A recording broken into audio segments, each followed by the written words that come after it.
Eu estava errado sobre a segunda temporada de Stranger Things. Na minha memória, ou pelo menos a lembrança que eu tinha, é que a segunda temporada de Stranger Things era uma temporada bem ruim, bem inferior, que o nível decaía demais. E eu acabei de reassistir a segunda temporada e ela é melhor do que eu lembrava.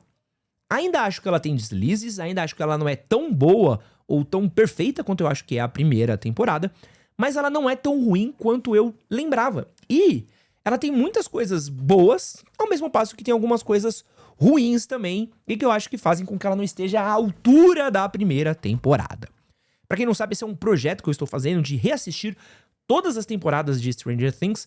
Eu tô fazendo aqui uma pré-cobertura, porque a temporada 5, a última temporada de Stranger Things, estreia em novembro. Então eu tô querendo deixar aqui as coisas bem frescas na minha memória, gravar esses vídeos, até mesmo pra eu poder estar fresquinho pra assistir a quinta temporada numa boa. Eu sempre gostei muito da série, tenho lembranças boas da série.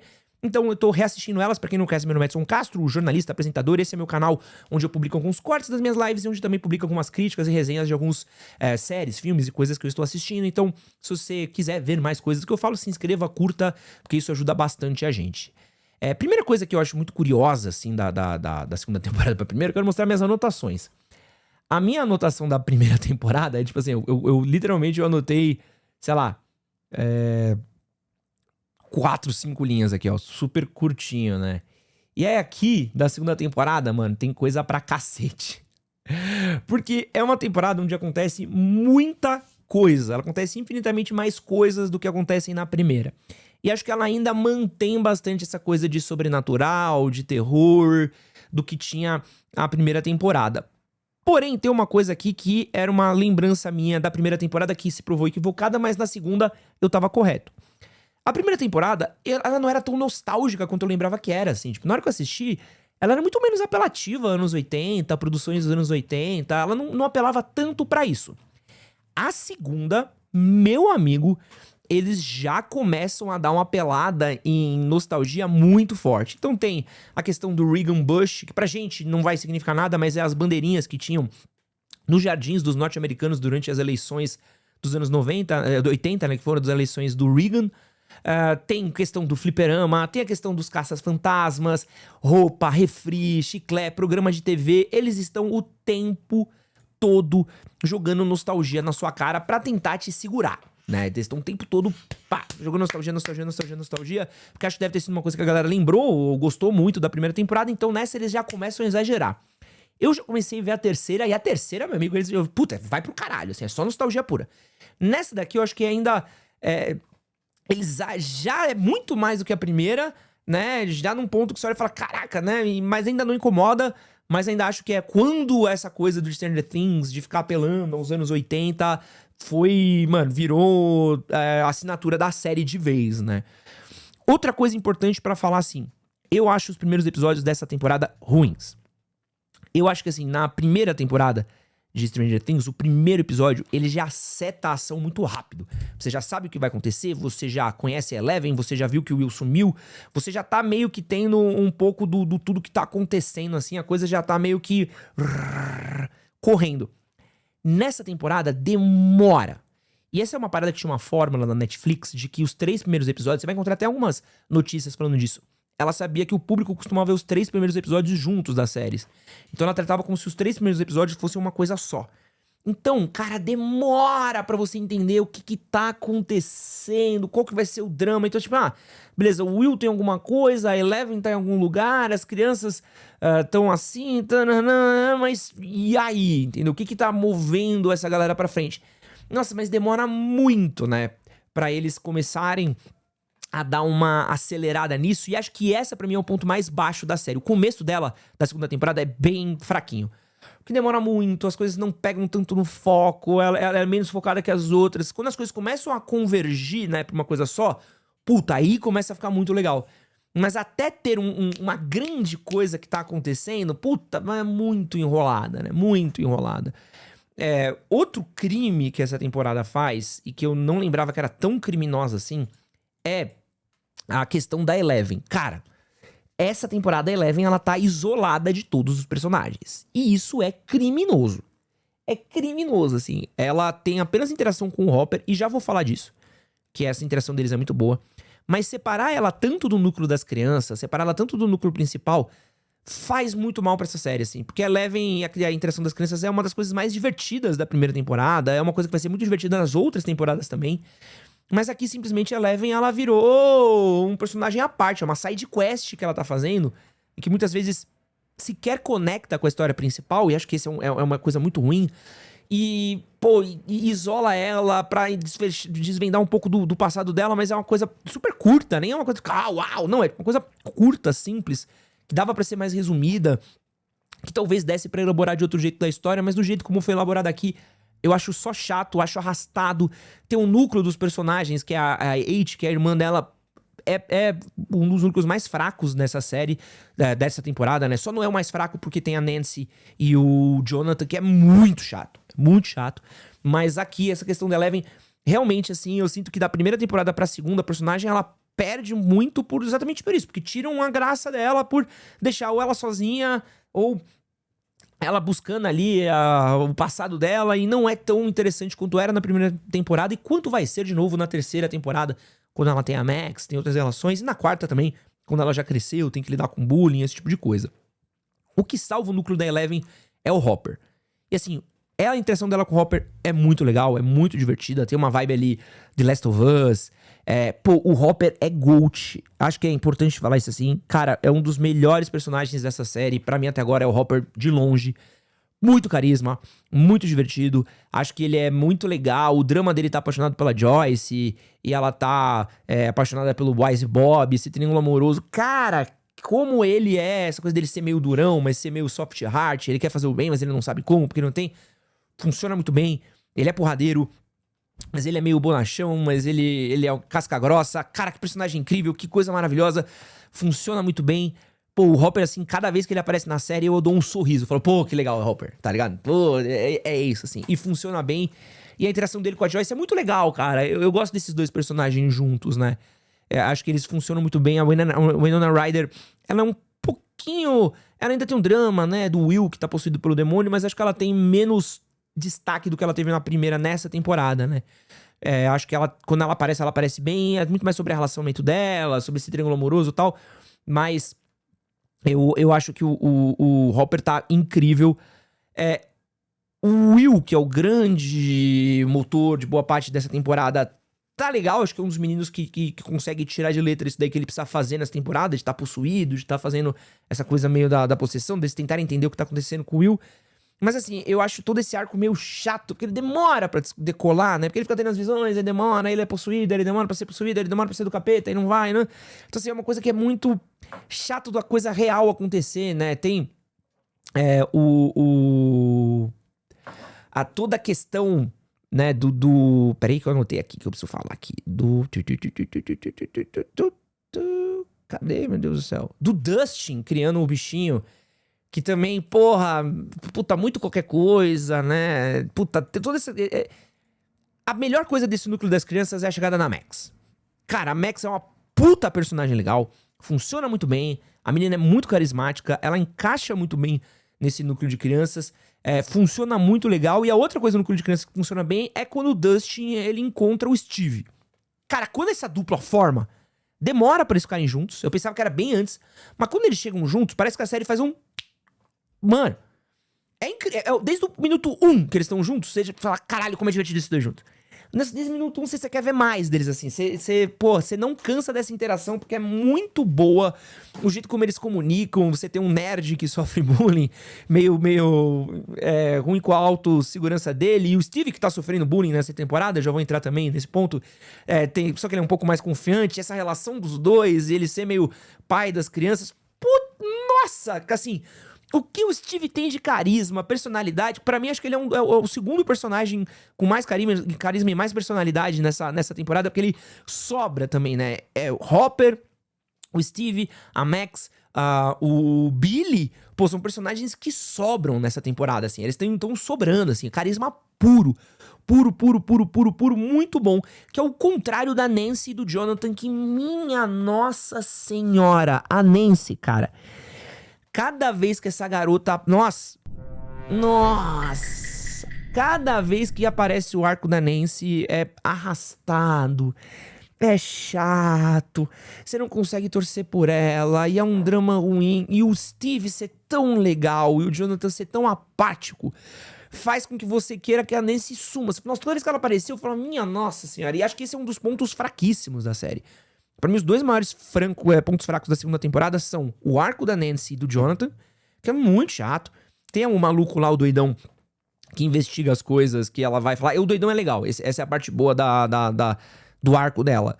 Mas, nossa, é muito chato essa questão da Barbie, ela tratando mal o Steve é legal. E ela tratar mal o Steve é um bagulho que você não consegue falar, nossa, que legal. Não, porque a gente gosta muito do Steve, então você, tipo... Nossa, que você tá tratando mal é o Steve, vai se fuder, sabe? Steve é massa. Então fica uma coisa meio... Não pega legal. E o Jonathan não tem carisma, não segura. Ele não tem o charme. Então essa parada não funciona. Realmente, assim, o núcleo da Eleven, indo atrás lá do passado dela, encontrando a equipe dos X-Men lá, dos superpoderes e tal, que é bem fraquinho, que dá em porra nenhuma. Ela encontra a galera, rapaziada, é isso aí, valeu. Ela volta, foda-se, que é só pra ela treinar um pouco dos poderes dela, né? Mas mesmo assim, foda-se de novo. E aí depois o Jonathan e a Nancy, assim, são as piores partes.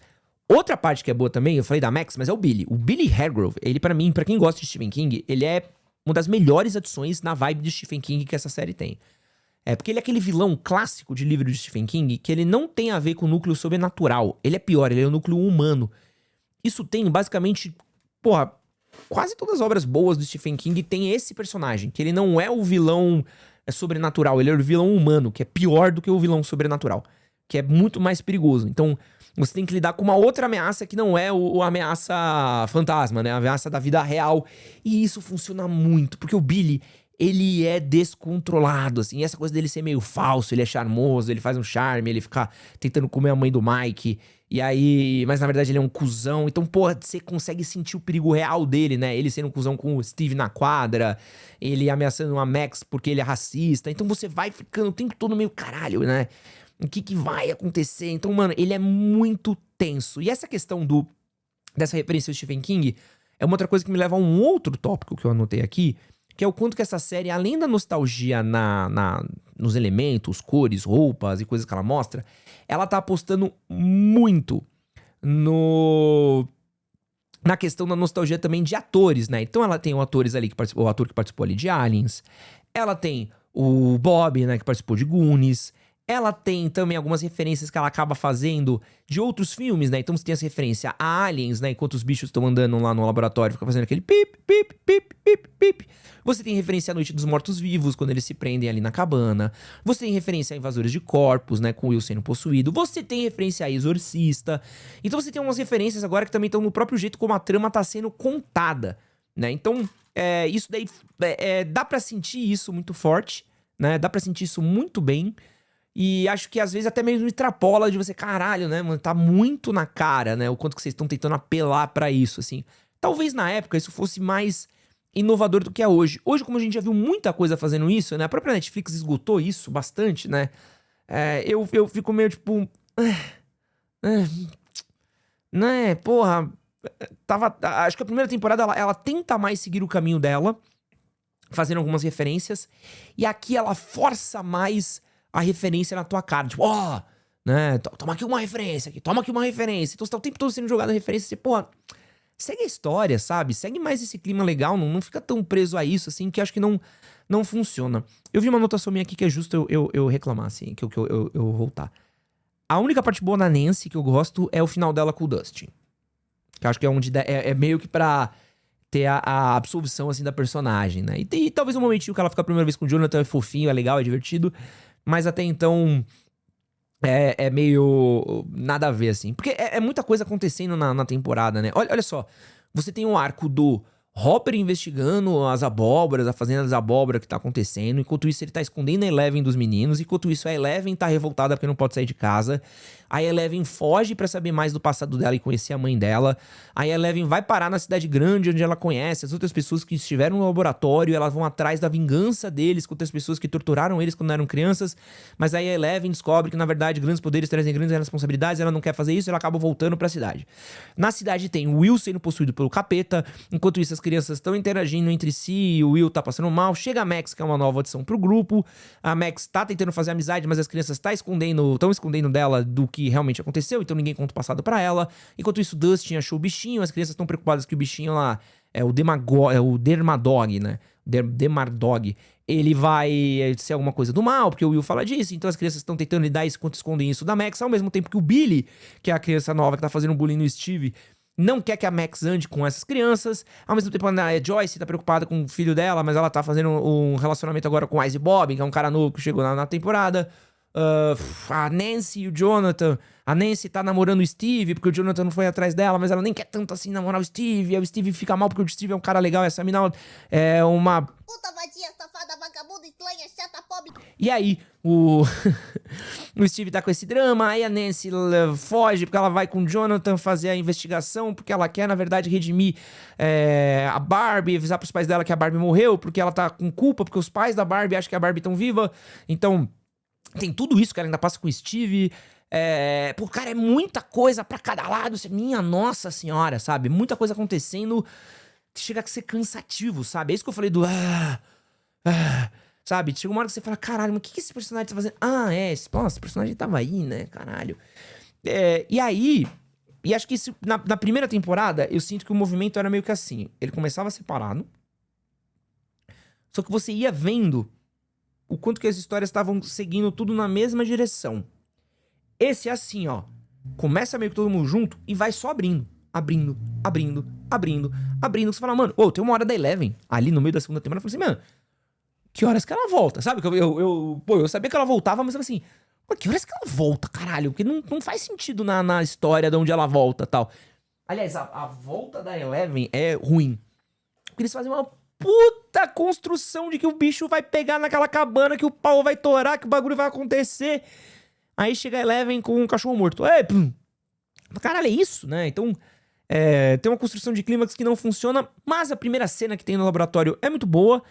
E a segunda cena do laboratório também é legal, que aí sim tá todo mundo, né? O clímax final tá todo mundo agindo ao mesmo tempo, tentando resolver o problema. O Billy vai atrás das crianças, as crianças precisam dar um jeito de resolver, porque é uma coisa que vai acabar chamando a atenção dos cachorros, vai atrapalhar os cachorros para que o Hopper consiga entrar com a Eleven dentro do laboratório.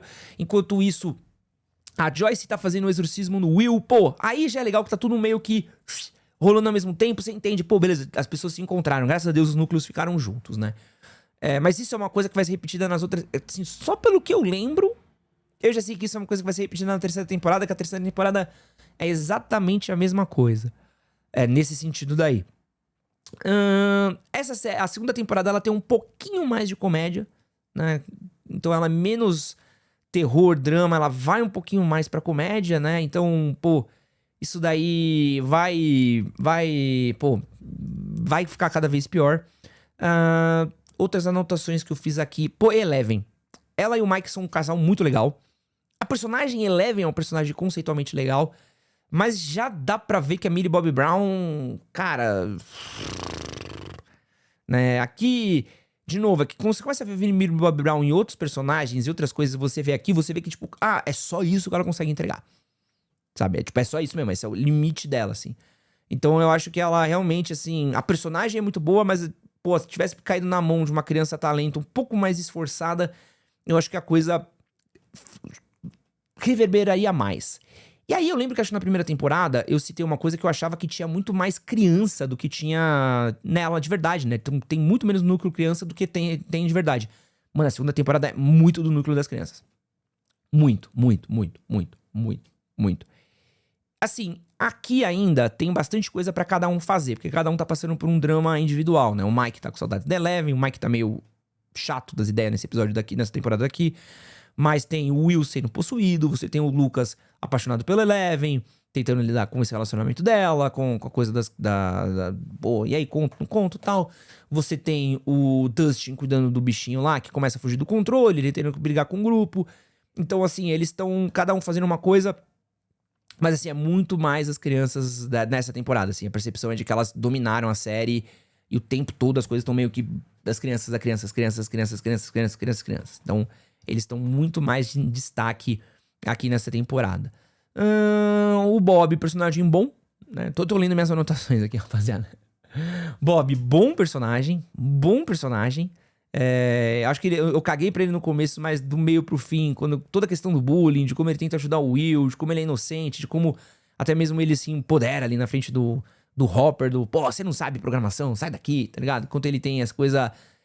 pô, ele morre, eu fiquei triste. Falei, pô, que pena, é um personagem fofinho, né? E aí eu sei que isso daí é um tropo que, pô, Stranger Things vai fazer de novo em todas as temporadas, que é apresentar um personagem legal, carisma, matar ele. Apresentar um personagem legal, carisma, matar ele. E aí, pô, vocês vão ver que aí na quarta temporada você olha e fala, pô, beleza, de novo essa decisão covarde, né? Não morre ninguém importante, morre só o cara novo da série. Então, pô, acho que essa parada dela começar meio fraca, talvez tenha sido uma coisa que me deu essa impressão muito ruim dela antes. Mas agora, reassistindo, eu não tive essa percepção, assim. Acho que ela melhora muito do meio pro fim. E essa melhora do meio pro fim é bastante significativa, assim, de você olhar e falar, cara, melhora significativamente, sabe? Significativamente. Você fala assim, pô, realmente ficou bem melhor do que tava no começo. O clima melhora muito. E ela tem um crime pra mim, que assim, eu sinto que ela é só, tipo assim, o que deu certo na primeira temporada? Então mais. Não tentam algo de novo, algo de diferente que, né, de novo, eu já vi alguns episódios da terceira temporada, a terceira já vai fazer. A terceira vai botar eles num cenário novo, em condições novas, é uma fase nova da vida, são coisas diferentes. A quarta também faz isso. E tem um fato que eu não falei, né? A segunda temporada ela foi feita muito próxima da primeira. Eu lembro, inclusive, numa entrevista pra terceira temporada, que os Duffer Brothers até mesmo falaram isso, né? Que foi tão correria que eles sentem que eles atropelaram um pouco dos processos, né? Então eles falam, não, pras próximas temporadas a gente vai demorar mais porque a gente quer trabalhar mais o roteiro. E acho que pra terceira você já sente um pouco mais disso, né? Que eles botam outros fatores, outros elementos, outros personagens, outras histórias, e a coisa vai pra um outro clima. Mas no geral, ela não é uma temporada horrorosa. Ela é uma temporada inferior à primeira. Isso sim, ela é inferior à primeira. Não tenho como discutir isso. Mas não acho ela ruim. Acho que assim, a partir do momento que ela engrena, a partir do momento que você começa a entender, tipo, eles estão indo pra lá, pô, as coisas ficam muito divertidas. Uma parada que eu reparei de Stranger Things que... Gente, eu vou falar esse comentário, vai parecer um comentário muito burro, mas não é, tá? É que a cada temporada parece um grande filme. Eles não agem muito como série, né? Ele é um grande filme. Ao passo que algumas séries, elas têm bons episódios, elas são muito estruturadas como episódicas, né? Episódios e tal. Mesmo que eles estejam contando uma história maior, esse aqui eu sinto que ele é um grande filme. Breaking Bad é um pouco assim. Breaking Bad é episódios. Ela tá contando um arco principal, mas você vai sentindo episódio, tal. Né? Ao longo da temporada a coisa vai, volta, termina, depois continua outra e tal. Aqui eu sinto que é como se fosse um filme de 9 episódios, né? Um grande filme com vários episódios, né? Então aí eu... já dá pra ver que é uma coisa diferente e tal. Mas uma experiência divertida, muito melhor do que eu imaginava. Na minha cabeça era uma temporada ruim, não me enganei. Se eu tivesse que dar uma nota, acho que seria uma nota 6. Talvez num momento generoso ali um 7, né? Ao passo que a primeira pra mim é uma temporada 10 de 10, assim. A primeira temporada eu realmente acho que é uma excelente primeira temporada. A primeira temporada de Stranger Things pra mim é uma excelente primeira temporada. Ao passo que a segunda, eu já acho que ela não segura tanto assim a peteca. E aí eu quero falar minhas expectativas pra terceira, né? Que, apesar de eu já estar vendo, eu lembro que a terceira é uma temporada muito mais divertida. É uma temporada que as coisas são muito mais claras do que estão acontecendo. Ela é mais inovadora, ela tenta coisas diferentes do que a primeira, ela não repete vilão, ela não repete vilão no sentido de o laboratório do mal de novo, assim, ela não repete essa coisa que a segunda repete da primeira, ela expande o universo para lugares mais interessantes, ou os próprios personagens expandem ao ponto de você querer saber como os personagens vão lidar com cada situação. Era uma temporada mais colorida, que eu lembro muito, e eu lembro que ela é muito mais divertida. Eu sei que a interação do Dustin com o Steve é uma coisa que eu lembro com muito carinho dessa temporada. Da Max com a Eleven, da batalha final, eu lembro que eu gosto muito do último episódio, na minha memória, né? Eu tô acessando minha memória aqui. Então tô ansioso pra assistir a terceira temporada. É isso. Comenta pra mim o que você lembra da terceira temporada de Stranger Things. E seguimos aqui com esse projetinho aqui. Pô, quase 25 minutos falando. Que é isso, que loucura. Um grande beijo, é nóis, valeu.